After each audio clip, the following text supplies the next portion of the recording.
What's going on, everybody? This is James Grandmaster Facts Voice, and you're here for another episode of the Facts Project. Today, very special guest, repeat guest, return guest, Wells Thompson. We're here to talk about By Appointment Only, a very brand new urban fairy tale written by yours truly. Thank you for being here, sir. Thank you for having me. Absolutely. So, of course, we haven't talked in a while. We talked about, of course, a multitudes of your projects, Frankenstein the Unconquered, Smut, Mechaton. But when we're talking about this, you always have an idea to jump into another genre. What what in particular, of course, because I know there's a story behind this. What brought upon you creating By Appointment Only? So that is kind of a double-headed answer. Yeah. The first part, the more like academic part, was I started doing a lot of independent research into witchcraft, specifically like historical witchcraft, like Okay. what spurred on an informal event of purging of witches in Europe and North America over, a couple hundred years. That's just sort of a big kind of question mark is like that's a thing we learn happened, but not Yeah. really like get into the nitty-gritty of like why did people think there were witches and Hmm. what were the implications of that? And the answers I found really fascinating. Basically it was sort of a purging of women who had a lot of social power essentially Hmm. in the effort to like overturn essentially an entire like way of I guess governance or life. Yeah. So for hundreds of years, you sort of had feudalistic society, and then that very slowly over the course of 100 years turned into a market economy, which turned into modern day capitalism. Hmm. And in a really crass sense, capitalism historically, especially like before 50, 60 years ago, had really no place for women. Women Yeah. were there to make more workers, Hmm. but like all you really had were capital holders and workers. And if you weren't one of those, what were you for? So Right. it didn't make sense to have them have any sort of, to have women have like social power. Uh, so in a large sense, that's sort of the what the function of witch hunts were for, was to purge women who had a lot of social power and a lot of social clout because you wanted to clear the way for a system that empowers a select few to hold a lot of money. Right. Now, that is first of all a huge simplification of a very long and complicated process. But Hmm. like that was just a topic I found really fascinating, and I thought bringing characters that like when we hear witch, oftentimes you either think of like the hyper modern example of sort of counterculture movement, or you think of like Halloween monster.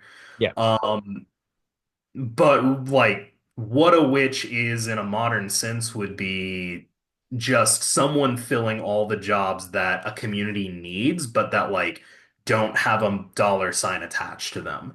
So, community organizer, herbalist, Yeah. grocer, midwife, in some cases like sex worker, like there are a ton of roles that give women a lot of power that even in modern day, like there's just not a lot of like formal like credence given to those positions. So yeah, that was sort of the position was that's sort of what got me interested in like why would I tell this story, or wouldn't it be interesting to tell a story about that kind of person? Yeah. And then the other half of it, sort of the emotional core of it was, and I I promise I'm not trying to bring the mood down, but No. a couple years ago, my best friend lost her battle with cancer. Mm. She Sorry to passed, hear that. and yeah, it was tough. It's never not going to be bullshit. But it was something I didn't want to like write about that relationship then when it was still fresh. But after a few years of like really sitting on it and just like developing my feelings both toward the person and toward like what their absence kind of meant in my life, Hmm. I at this point I was like, I feel like I have something to say about that. And that's sort of both of those kind of came together to turn into this comic by appointment only. Right.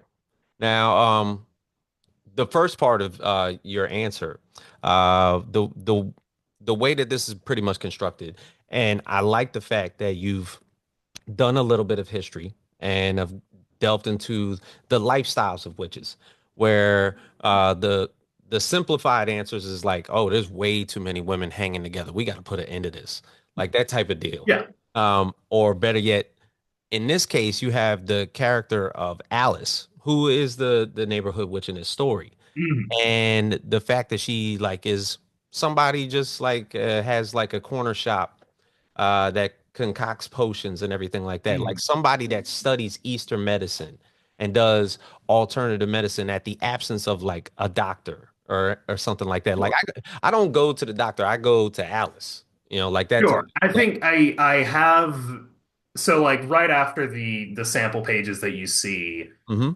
there's a bit of a montage of like what her day looks like for the Yeah. rest of her appointments. And I do bring up that like it's not an either or, it's not you go to Alice instead of a doctor. It's you go to Alice and then she says, take this and if it gets worse, go to a Go to a doctor. doctor. As the saying goes, like what is it? Mint for nausea, antibiotics for infection. Like Right. at a certain point, medicine is medicine, but Hmm. like that doesn't mean there are still like holistic places to go. It's Oh just yeah. yeah, as you said. Yep. Um, but so I do want to draw a line there. I'm not saying it's like it has to be all one or the other. Hmm. Um, it's sort of joining together of both. Right.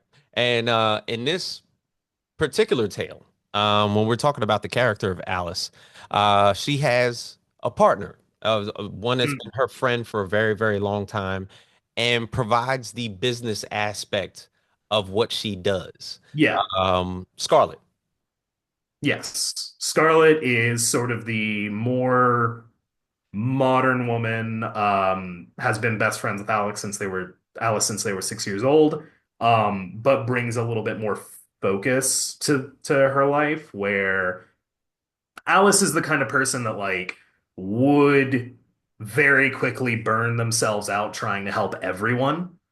I know a lot of people like that. Yeah, and Scarlett's there to be like, okay, well, here's how we put together a schedule, and here's how we give you days off, and here's how we like, here's how we bill people without billing people and like make Hmm. suggested donations and stuff so that we can, keep the brick and mortar alive. Right, right.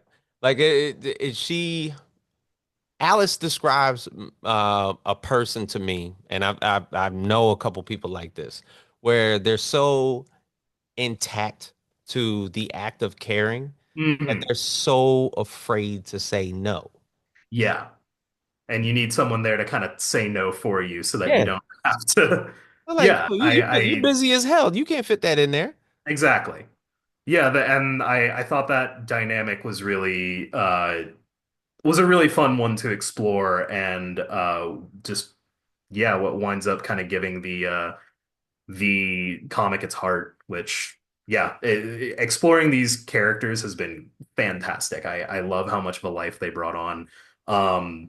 A full credit as well to my editor Holly Aitchison. They are a phenomenal voice, and they've been a champion of this book since from the beginning. So, yeah, they brought this book from like a fun, therapeutic, cathartic project that I was working on to a genuinely like beautiful, masterpiece of a comic. Got you. Now, when we're describing the comic itself and essentially just the dynamic between Alice and Scarlet, what essentially is the business? The business is uh you come to Alice with things that uh, generally that you need. It's a bit of an all-purpose goods and services, Yep. magical goods and services store. So people come to Alice when they have a stomach ache. People come to Alice when they need the freshest vegetables around because Alice's garden has the best vegetables. They come to her when their pets unexpectedly pass and they didn't get a chance to say goodbye, and she conjures them and gives them a chance to spend like a last day with them.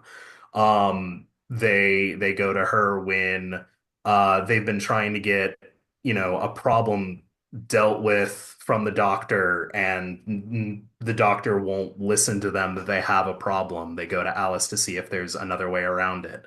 Um, or if there's something they can do to convince the doctor that their pain isn't made up, which is the experience of a lot of women. Hmm. Um, yeah, it's not sort of a one stop, or it's sort of a little bit of everything.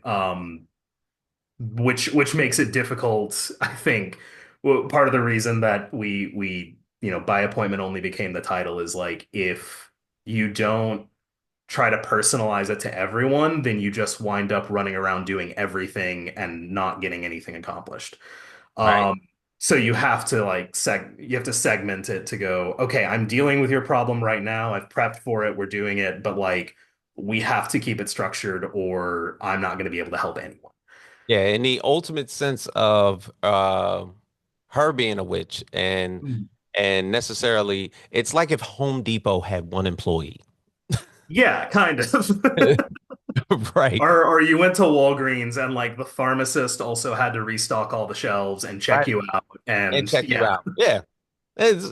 Overall it sounds good. It's a bad idea though. yeah, it's terrible. Right. So when we're getting into this into the aspect of pretty much what jump starts issue one, and this is a four issue series. Yeah, four Uh issue miniseries. Now the particular storyline takes a turn when we are met with the character of Jaime, who Mhm. has just dealt with the disappearance of her boyfriend Lucas. Yeah. So they come home and their apartment is destroyed. Hmm. Uh Torn up, slash marks everywhere, holes in walls, all the furniture is destroyed. Lucas is kind of mysteriously absent, won't answer calls, won't answer texts. They don't know where to go to. So after hours, they pound on the door of Alice to figure out what's going on.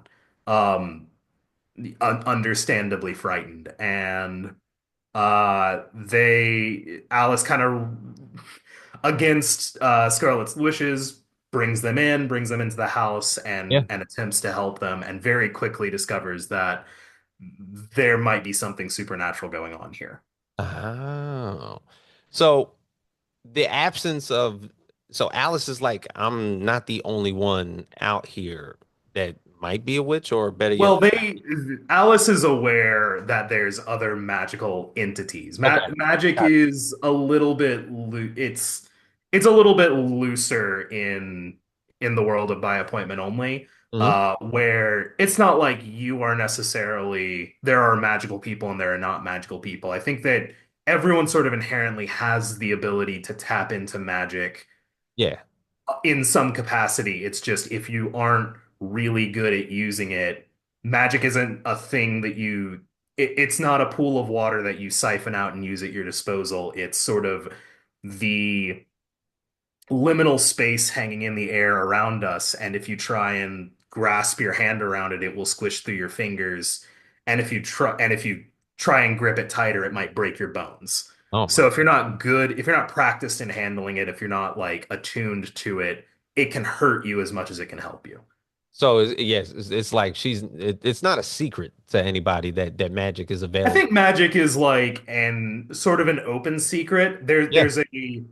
There's a sense that people know Mhm. are maybe it's less that people are like confirmed there are definitely this, but like if when you come upon her shop, it's a little bit less, oh, that person is trying to grift you, to read your fortune, and a little bit more, Yeah. oh, okay, so there is something to this. People go about their day-to-day lives, and like magic is something that is maybe a little bit more readily accepted than it is in real life, but most people don't rely on it in the day-to-day. Most people don't see it in their day-to-day life. Got you. Now, with Alice basically taking part in this whole mission now with Lucas missing and helping out Jamie, the whole her whole construct of how she's gone about her life has always been about helping people, but Mhm. necessarily she's never been put in a sense of danger before. Am I correct? Yeah, I think that this is something new for her. They try to establish early on, we're not detectives. This isn't going to be Right. like we aren't cops, we aren't detectives, we don't put ourselves in danger. We're going to help you find him. We're not going to help you, if we discover that something bad has happened, we're not necessarily going to be able to help you like save him if he's in danger or, we'll do our best to protect you, but we aren't fighters in any Yeah. sense. We'll help you out as to the best of our abilities. And they just wind up kind of quickly in over their heads.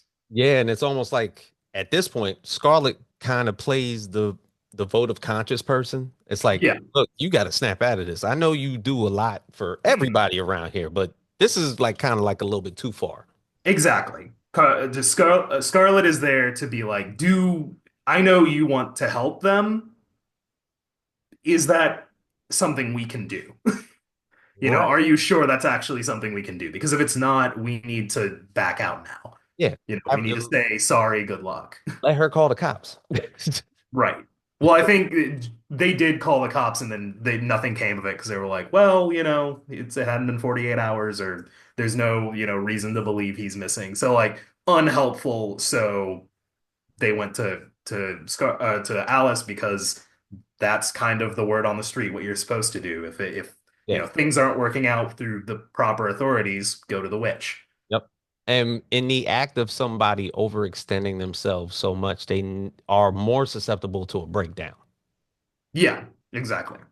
And is that like more so because of what's all happening all at once, basically within this first issue, because she takes on so much of a role in the entire community, being Hmm. somewhat of I guess the community witch, if you want to call it that, the neighborhood witch. Um, is it safe to say that, uh, she hides it well? She knows she's stressed out.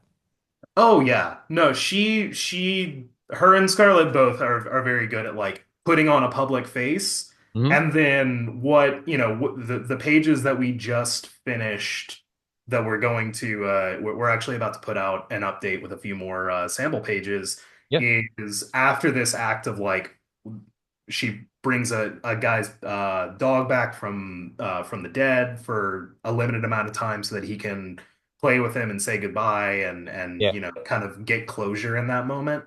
yeah. As soon as he walks out of the building, curtains shut, she hits the floor, exhausted. Um, it very much takes a toll. Like, putting that amount of work, both like in a magical sense and just in a human sense of like it's very easy to Mhm. overextend yourself and to burn out and to even doing something that you feel like is really important if you're not giving yourself time to recover. Yeah. And Alice has never given herself time to recover. So the almost like the act of currency is just a peace of mind that she's doing something to help. Yeah, exactly. Mm. Now, you described this, of course, as of Sabrina the Teenage Witch, which I totally saw just from seeing some of the cover panels and Mhm. some of the interior work. You kind of see that, but then you also, of course, describe it from the aspect of like a Hellblazer, Yeah. Constantine type deal. This whole supernatural aspect that's being introduced in issue one, the role that that takes, does it immediately change her? I don't I think it probably it should, but Alice is the kind of person that is so steadfast in her belief and like stubborn in what she believes is right that Yeah, she doesn't allow it to change her. So she immediately, without, spoiling the end of the issue, immediately they're in over their head. Think shit has hit the fan, things are not going well. And I think a rational person, would most rational people would say, okay, and here's the door. Sorry for sorry that this is happening to you. yeah, Um, And like there would be an aspect where like people would change in the sense that like, okay, now that I know that that's out there, I'm going to be more careful. But it really just sort of emboldens Alice to continue on her path, despite the fact that it completely wipes her out.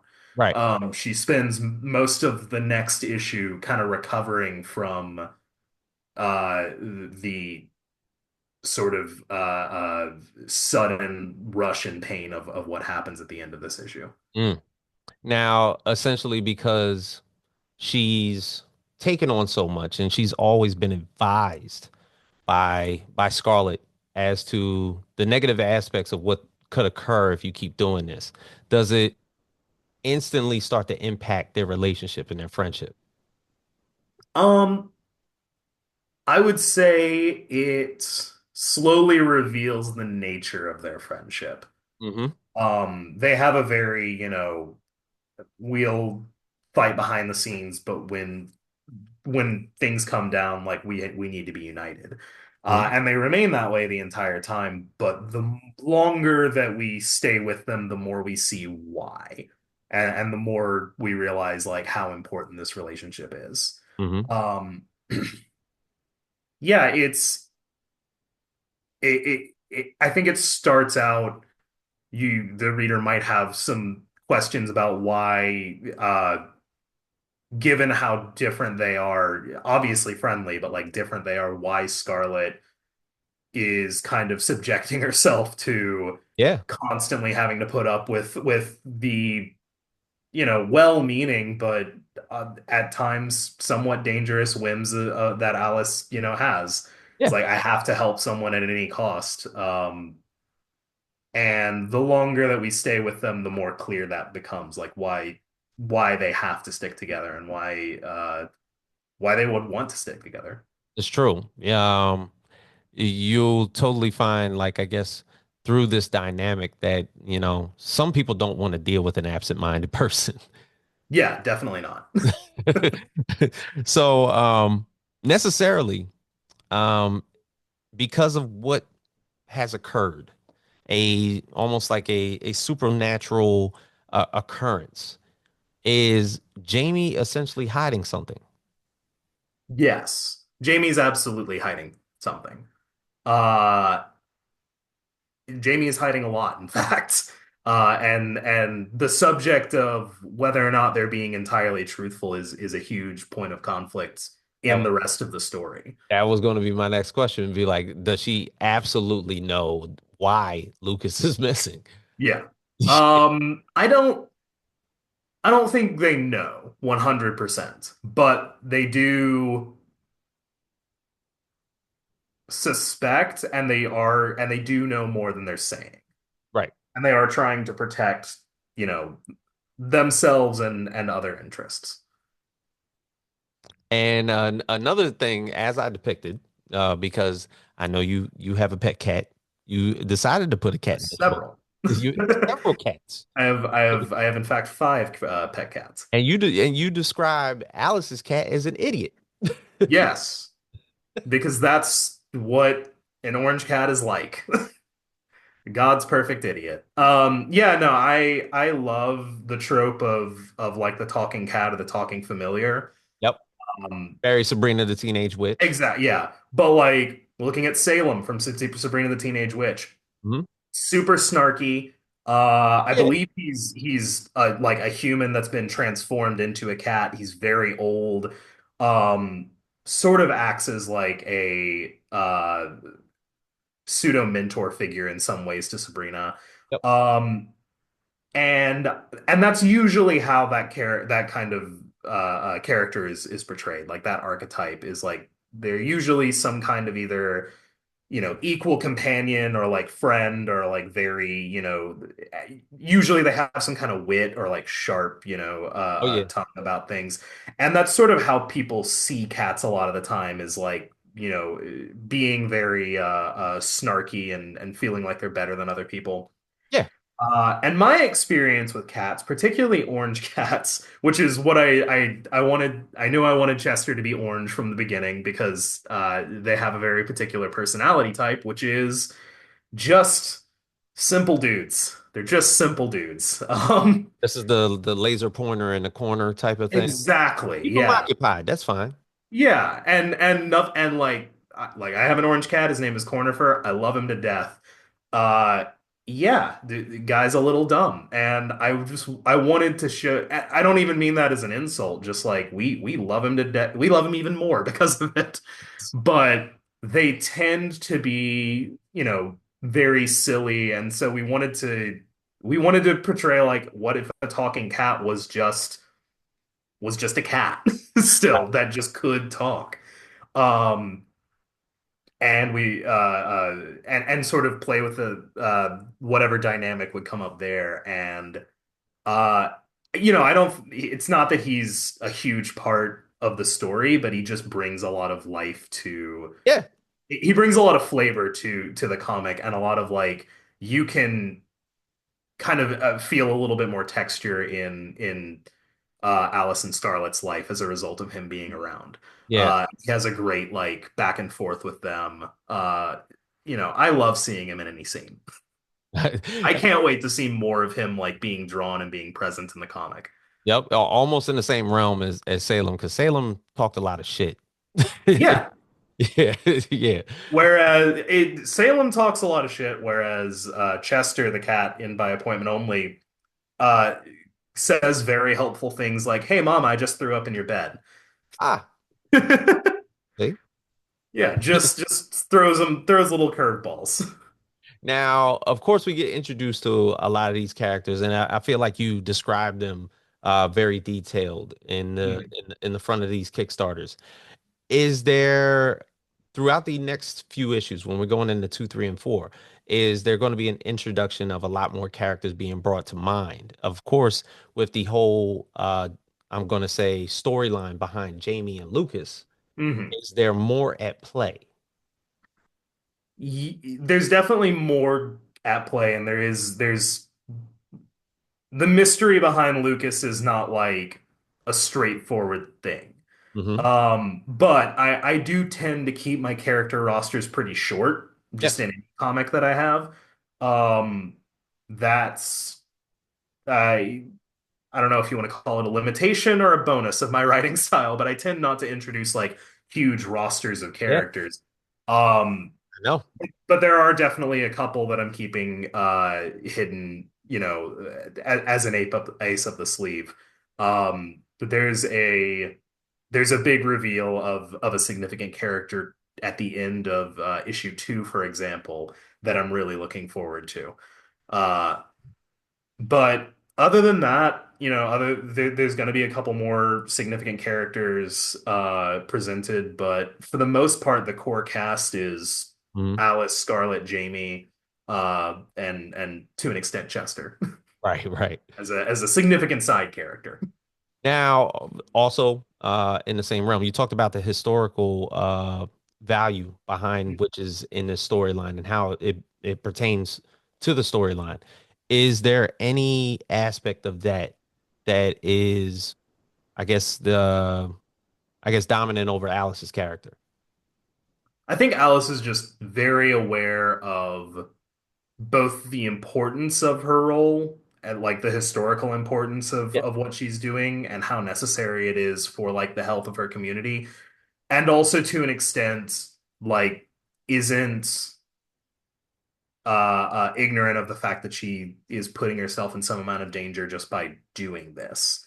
That there are people that just don't like the fact that she's taken this role upon herself. Right. Um,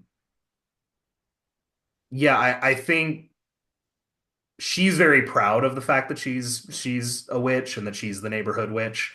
Yeah. Um, and she is sort of willing to do things that she wouldn't normally do in order to promote that, in order to like, in order to sort of greater good the situation where she wants to help as many people as possible. She is not someone who likes, for example, phones or the internet or like Mhm. even to an extent like she doesn't want to have like a formal pay structure, but she's willing to like let Scarlet set up a website and let Scarlet set up suggested donations and things like that in order to affect the most good. Right. Um, so very like culturally aware, but also a realist about like what her impact, like how she can get her impact done. In the sense that sort of this is born out of like I feel like a writer, but in order to be a writer, I have to be, a producer and an entrepreneur and essentially a small press publisher. Like that's just the reality. If I want to make comics, that's just how it has to be. Mm-hmm. Do I love doing social media? No, I hate it, but that's a part of my job. So I wanted to embody like everyone has parts of their job that are just like tacked on, that are things that they have to do, Yep. that are important to do, but that they don't necessarily like. And I feel like that is one of the big ways that that comes through in Alice's character is sort of a disdain for modernity. Yeah. Not total rejection of it, but sort of a little bit of a queasy feeling of just like, I don't want to do that, but okay. Yeah. Even in working in like this modern day setting, she does not want to be in this modern day setting. She doesn't feel the need to be. Now, does this like stem from something from the past as to why she is this way or geared this way? I There are definitely touchstones in her past that are like she has a she has an ex that she had a bad experience with, and she definitely gets to see a lot of like modern trappings through like Scarlet, who doesn't really have any problem with having a cell phone or like a switch in the house or a or interfacing with the world as it just exists, as we all have to. Um, but I think a lot of it is just like she's really devoted to her craft and the sort of historical context around it. And that is not in direct opposition to modernity, but has friction with it, Mm, if okay. that makes sense. No, it does. Um, she also, I mean, she's also like not big on labels and like a lot of it extends both to technology and to like not norms, but just like I guess social boundaries that make a lot of sense in the modern day for historical reasons that witchcraft traditionally rejected. Like she's not big on like putting a label on like boyfriend, girlfriend, partner, it, just in her own personal life, because that's an extension of sort of a vibe about relationships where it exists as a form of property. Yeah. You know, you need to know who's hooking up with who so that we know whose children are whose because that child is my property. Well, if you don't take that view of like spouse and children as your own personal property, then you really don't need to be as hung up on the label of Yeah. who's hooking up with who. It can be a lot more loose of a situation. I want to say, does that take away from the absence of responsibility? I think it does if you are like anything else, like any system, you can Yeah. abuse it to be selfish. Um, Uh but in a like in an ideal system, it would just be more about like close communication uh and more and tighter communal bonds. yeah. So like in a relationship, obviously, if you're someone who is very like anti-label, that can just be sort of Yeah. a, shitty fuckboy tactic Hmm. of dodging responsibility. But it can also be a really empowering way of saying, I want to spend my time with you and I don't want to like anchor you down or like force you into a situation that With you're titles. not, yeah, where you're not comfortable with a title. But I am like I want I'm be even though I don't necessarily believe in those, I'm still willing to like be incredibly communicative with you, make sure that you're comfortable with any sort of, whether or not I'm dating around or whether or not we are exclusive is like more of an open conversation than just it is or it isn't. Yeah, because So the way that I yeah, yeah, the way that I kind of like look at it is like how you describe it is this is ultimately the dynamic of Scarlett and Alice's relationship. Oh, absolutely. Yeah, It's like they have we're vibing. Don't mess yeah, this up. they have a very kind of intimate relationship that isn't ever explicitly one way or the other. Like it's very it's an intense relationship, it's a close relationship. It has platonic elements, it has romantic elements, but it's never explicitly stated one way or the other. Got you. Got you. Now, ultimately, we talked about it before. It's a 4 issue book. Hmm. Now, because it's of limited a limited series, a lot can happen pretty fast. Um, when we're getting into this next issue, there's ultimately this big emotional cliffhanger at the end of issue 1. Hmm. Now it's almost like is when we're getting into issue 2, is Alice just going to be pretty much stripped and brought to her knees by everything that's pretty much happening? And then the buildup is like Scarlet helping her because she's doing too much to bring her back up. That's a rough kind of in the shape of yeah, what happens for the beginning of that issue. Yeah, Mhm. absolutely. Um, again, without spoiling too much, at Yep. the end of issue 1, there's a large, intense magical event that happens. This comic is very like I think the beating heart of this comic is relationships and people, talking and open communication. But Yep. I do try and put in occasionally like the interesting action beat. So that isn't absent from this book in any sense. But yeah, end of issue 1, a very intense like action beat happens that does sort of change the trajectory of where the story is going. And issue 2, the beginning of it, you really see like the importance of like the relationship between Alice and Scarlet. Hmm. Um, you also see that Scarlet is not not in any way a bystander in Alice's life.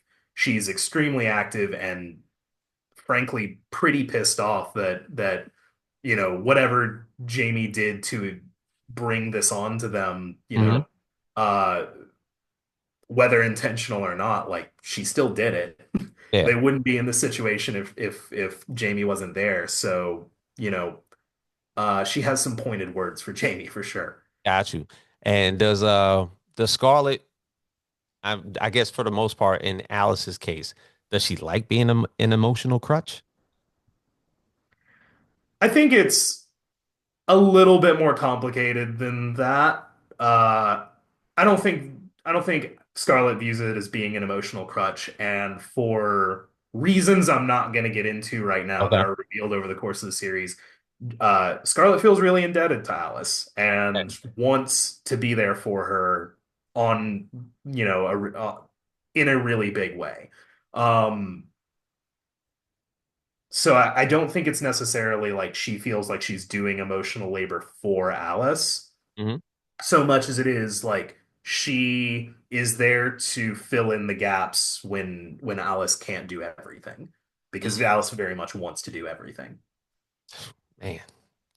You see, I already feel like the psychology of this is very deep, and it goes beyond the, I guess, the act of just the characters themselves. Mhm. Uh, we understand the setting of this being uh an urban fairy tale, a witch Mhm. living in modern day society, but the whole intersectionality of this is that it's all about the relationships. Absolutely it is. And that was, I always sort of make my stories very character forward. Those are Hmm. usually the aspect of storytelling that drives everything is like the relationships between the characters. None more so, I think, than this one. This one is truly like this is the Alice and Scarlet show. And by the end, I think the payoff is spectacularly worth it. Hmm. Uh, but it's also, yeah, I'm definitely not a stranger to the fact that this is a lot to put into a mini Yeah, series. I think when I first started talking to the editor Holly, uh I we she was like, "This seems like a lot." I said, "I know. This is a novel's worth of ideas that I'm putting yeah, into into what is essentially a, short story collection or a novella, or it's condensed from what it could be yeah. potentially." That, Uh, well, but also, I don't think that's a weakness. I think yeah, getting through it, being able to get through everything in the manner that we do is a strength of the series. yeah. And also, you introduced the concept that it's actually personal. The character of Alice Yeah, deeply it so. being sort of an allegory towards your friend Autumn. Mhm. So the characteristics are pretty much the same. I I would say I try to never do like one to one, this person is this thing, but Okay, I'd say there's definitely an element of close some, relation. some of our dynamics in play Alice and Scarlet. Autumn was just an incredibly warm person and the kind of person that, as my friend Madison once put it, never walked into a room and couldn't find an introvert to adopt. Uh, she just like built a community sort of around herself with 1,000 friends that never would have hung out together in any context other than Autumn is our best friend, and so we're all going to tolerate each other. Right. Um, and I wanted to sort of create a character in a comic in a situation that like paid respect to that warmth while also exploring like what it feels like to lose someone that is incredibly central to like how you even self-identify. Excellent. That man, nah, that's great. Yeah. Like Well, when this person is when you think of yourself on some level as, oh, I'm her best friend, she's my best friend. Um, when they're gone, how do you even think of yourself anymore? yeah, no, and I think for the most part that makes this all that much more simpler Mhm. to as far as like from a reader's perspective in looking at this story. And I'm looking forward to that, man. I appreciate you sharing that with me. Yeah, I appreciate you letting me talk your ear off. Not a problem. Not a problem. Of course, I believe as of right now, there's about what 18 days left in the campaign. Shorter than that, I think it's 13. 13. Yeah, 13. Yep, just looked it 13 up. days left. We've got about $950 left before we reach our goal. Make that 930. Yeah, there you go. Fact. Hell All yeah. right. Hey, well, look, Um, but yeah, so we've got just a little bit under 15% before we meet our goal, if I'm doing my math right. Um, over 200 backers. I would really like to see over 300 on this one. I'd love to see more than that, but realistically. look, uh yeah, no, I think we can hit 300 backers. I would love to hit some stretch goals. We still have ample time to do it. yeah. So yeah, I'm optimistic with what we can do with this. Look, I feel like, of course, with um the difference in writings that you've been able to describe over the past 4 or 5 stories that we've talked about personally, has always grown a particular fan base around your writing, and I Yeah. appreciate how you're able to construct that. I appreciate that. It's no simple thing, and there are many days where I curse myself for not just focusing up and being the horror guy or Oh being yeah, yeah, being the, magical realism or what, just like committing to a genre and sticking with that all the way through. I think in some ways it would have been a lot easier to build up an audience doing that and then occasionally pivot away. yeah, But I get it's not that I get bored, it's that I get really excited by exploring other ideas and new ways that I haven't necessarily been able to tackle before. Yeah. I promise I'm going to, I promise at some point I will run out of genres and I will just like, I'll start to focus on one or two, but, uh, for right now, I'm just trying to, tell the best story the best way I can. Uh, and I've always sort of given an abandon to, any particular genre or any particular, uh, set way of doing that. I just Right. want to like go in and do the best I can, and if the best way to tell this story is with is in urban fantasy, great. And if the best way to do it is Frankenstein's monster in the wasteland, let's do that. Yeah. I mean, the best way I could probably describe it is just stay multidimensional, man. Thank you. I promise you won't be bored. Like if you were to read all of my books in a row, you wouldn't get the sense of like, oh, this is the same thing over and over again. It's always wildly different. I can Yeah. at least give people that. Yeah, for sure.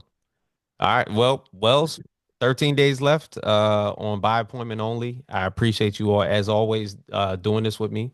It's always a pleasure to have you on. Yeah. Always happy to be here. This is one of my favorite shows to be on. Thank you. Thank you. I appreciate that. So for everybody here at the Facts Project, Wells Thompson, by appointment only, 13 days left.